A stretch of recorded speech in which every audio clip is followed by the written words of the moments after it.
Quand je pense qu'il y a des Madrilènes qui ont crié au scandale quand Koubarsi a été choisi à la place de Oysen pour la liste de la Coupe du Monde. Vous n'avez pas honte. Vous n'avez pas honte. Quand vous regardez la compétition de Pao Koubarsi Paredes depuis les phases de poule jusqu'à maintenant en finale, c'est la même chose. Saddam Hussein peut proposer ça? Il peut pas. Il peut pas. Sur toute une compétition impériale, des phases de groupe jusqu'en finale, peut-être c'est encore pas derrière là-bas contre une équipe de Détroit, la Bombonera. Sinon, c'est pas au mondial. C'est jamais au mondial. Respectez Koubarsi. Respectez Koubarsi. C'est pas votre camarade, c'est pas votre camarade. Mettez à part le fait qu'il soit barcelonais et que Oysen soit madrilène. Koubarsi, c'est un crack. C'est un crack. Il a affronté Lukaku, Cristiano Ronaldo, Mbappé. C'est quand vous allez respecter même. Quand est-ce que vous allez mettre du respect sur le nom des joueurs de la Masia? Koubarsi, son match aujourd'hui, patron. Masterclass et dire qu'il n'a que 20 ans. Dire qu'il n'a que 20 ans. Est-ce que vous réalisez à quel point l'académie du FC Barcelone sort des pépites en fait? Est-ce que vous réalisez ça? Déjà on a Lamine Yamal, on a Fermin, on a Koubarsi et bien d'autres. Bien d'autres. Les gars sont trop boostés. Ils sont trop boostés. Koubarsi, il joue avec un tel sang-froid qu'on dirait pas un novice qui vient de débuter sa première Coupe du Monde. On dirait un vétéran. On dirait un vétéran. Sur la fin de saison avec le Barça, il n'était pas impérial. On sentait qu'il relâchait un peu. Tout le monde commençait à mettre un peu en doute, on va dire, son niveau. Mais sur ce mondial-là, il a fermé nos bouches. Il a fermé nos bouches. Tout ça pour dire qu'en dehors du système de flic, waouh, ce qu'il propose, c'est du haut niveau, hein. C'est du haut niveau. C'est pas un défenseur brutal, agressif. Il est dans la simplicité, dans la finesse. Mais qu'est-ce qu'il est intelligent dans ses déplacements, dans ses tacles, dans ses interventions et sa qualité balle au pied. Mamma mia. Mamma mia. T'es trop fort. T'es trop fort. Dans un monde normal, si l'Espagne gagne la Coupe du Monde, Koubarsi doit finir meilleur jeune joueur du tournoi. Y a rien à dire. Il doit finir Golden Boy. Laissez à faire de Lamine Yamal. C'est Koubarsi le Golden Boy. C'est Koubarsi le Golden Boy. Quelle compétition. Je le dis et j'ai pas peur. C'est le meilleur défenseur de cette compétition. C'est le meilleur défenseur de la Coupe du Monde. Et il a que 19 ans.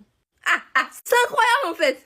Désolé, mais personne va me faire croire que le Dani Olmo que j'ai dans mon club au Barça, c'est le même Dani Olmo qui a joué ce soir. Je peux pas croire. C'est impossible. C'est impossible, c'est pas le même joueur que je vois en club. C'est pas possible. Quoi? Attendez, est-ce que vous avez vu le match de Dani Olmo aujourd'hui? Je rembobine.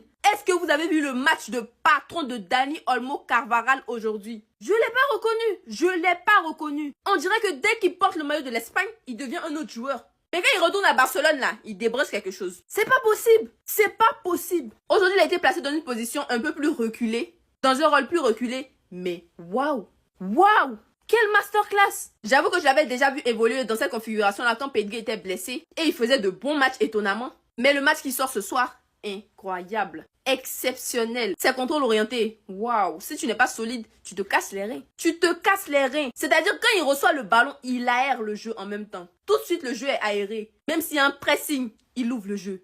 En une prise de balle. C'est exceptionnel. Pour faire ça, là, il faut un QI au-dessus de la moyenne. Quel joueur, quelle prestation aujourd'hui. Quelle prestation. Et c'est pour ça, à la base, qu'on a mis 60 millions d'euros sur lui. C'est pour ça, à la base, que Deco a dépensé cette somme d'argent-là sur lui. Mais jusque-là, c'était pas rentable. Parce qu'en vrai, il n'y a pas de continuité. Il montre des bonnes choses et ensuite, il arrête. Ensuite, il nous fait des matchs, on dirait qu'il n'a jamais touché un ballon de sa vie. Par contre, en Espagne, il est d'une régularité incroyable. Inexplicable.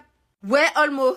Félicitations en tout cas pour le match et pour la qualification. Mais s'il te plaît, je t'en supplie. Je te demande pardon.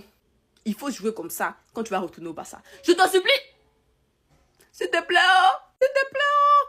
Les gars, ce soir Didier Deschamps il a parlé de l'arbitrage pour expliquer la défaite. Pour lui, l'arbitre n'avait pas le niveau pour arbitrer une demi-finale de Coupe du Monde.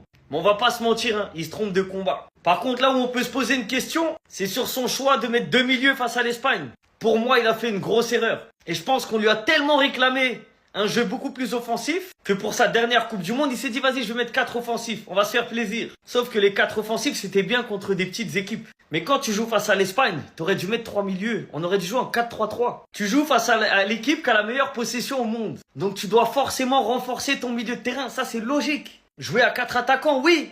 Quand tu sais qu'en face, ça va être fermé, que t'es au-dessus, que tu vas pousser, tu vas dominer et t'auras le ballon.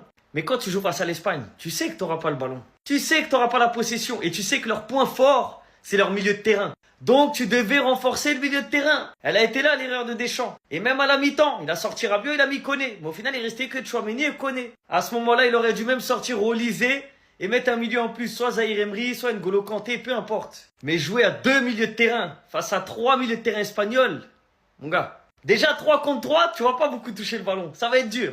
Mais 3 contre 2, c'est un taureau. Pour eux, c'est facile. Donc franchement, pour moi, faut pas parler d'arbitrage ce soir. L'Espagne a montré qu'ils étaient bien au-dessus. Ils ont gagné la bataille technique, la bataille tactique. Et malheureusement, Deschamps, pour son dernier match en équipe de France, il a perdu la bataille. Il a sa part de responsabilité aussi. Maintenant, on va pas lui cracher dessus, hein. Merci à Didier Deschamps pour tout ce qu'il a fait en équipe de France. Il a mis le niveau tout là-haut. Les résultats qu'il a eu sur autant d'années, c'est incroyable. Donc certes, ça aurait été plus beau avec une victoire en Coupe du Monde. Et c'est ce qu'on aurait tous voulu. Mais il a fait le job. Les gars, Didier Deschamps, il a fait le job correctement jusqu'à la fin. Même si ce soir, il s'est loupé. Mais merci quand même à lui. Merci pour tout. Et on attend le prochain. ZZ, on attend le prochain. Il a parlé. Et il a assumé, les gars. Ça fait 1 mois qu'il parle. 1 mois qu'il dit qu'il va own cette équipe de France. 1 mois qu'il te dit cette équipe de France, il en a pas peur et que c'est les Français qui vont avoir peur de lui. On pouvait s'attendre à tout. Ouais, peut-être que les Français allaient être motivés par ça. Rien du tout, les gars. Il a parlé, il a assumé. Il a parlé, il a assumé. Pourtant, on entendait les médias français, ça disait, non, c'est un petit gamin qui poste des stories. Yamal, il fait que parler. Bon, il a répondu. Quoi qu'il arrive, il a répondu. Et à côté de lui, les gars, il a pas des Olysée, il a pas des Dembélé, il a pas des Mbappé, il a pas des Cherki, des Désiré Doué, des Barcola. À côté de lui, il a Oyarzabal et Alex Baina, les gars. Qu'on sache un petit peu de quoi on est en train de parler. Et pourtant, il a répondu présent. Je sais pas qui a été l'homme du match. S'il prend le titre d'homme du match, ça me choque même pas. Voilà. Direction la finale. Voilà. Il a fait fermer des bouches. Donc tous ceux qui viennent dire ouais non il parle mais il assume jamais, il parle trop, il fait que parler.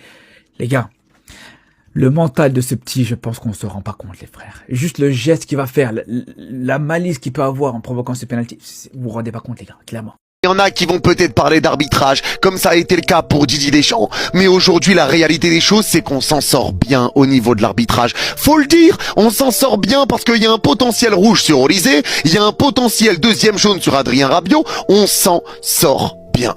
On s'en sort très bien. Et sur la première mi-temps, les seules choses positives que tu vois, c'est Adrien Rabiot et c'est Upamecano. Tout le reste est une catastrophe. Tout le reste est catastrophique. J'avais l'impression de revoir l'équipe de France d'avant mondial. Une équipe de France qui ne se connaissait pas, qui ne se trouvait pas.